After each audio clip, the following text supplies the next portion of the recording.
La figure du roi est sous-estimée dans la manière dont on interroge les droites françaises. 1890-1900, on voit qu'une grosse partie de la droite se rallie à la République. Elle accepte le principe du régime, elle accepte le principe des élections, elle s'organise de la même manière que le fait l'autre camp.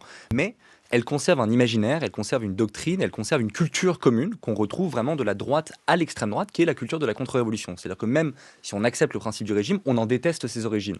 On déteste la Révolution française, on déteste ce qu'elle représente, ses valeurs, l'idée de la liberté, l'idée de l'égalité, l'idée de s'arracher aux hiérarchies supposément naturelles. On déteste sa violence, qui est présentée de manière cataclysmique.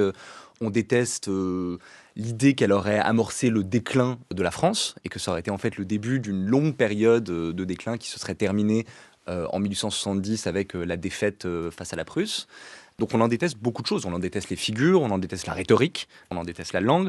Donc c'est vraiment un rejet assez épidermique. Bruno Retailleau, c'est l'expression presque chimiquement pure de la contre-révolution au sein des Républicains. Et ce qui est intéressant, c'est que à cause du lent effritement du parti, de sa base, cette petite part minoritaire des Républicains est en train de gagner en importance.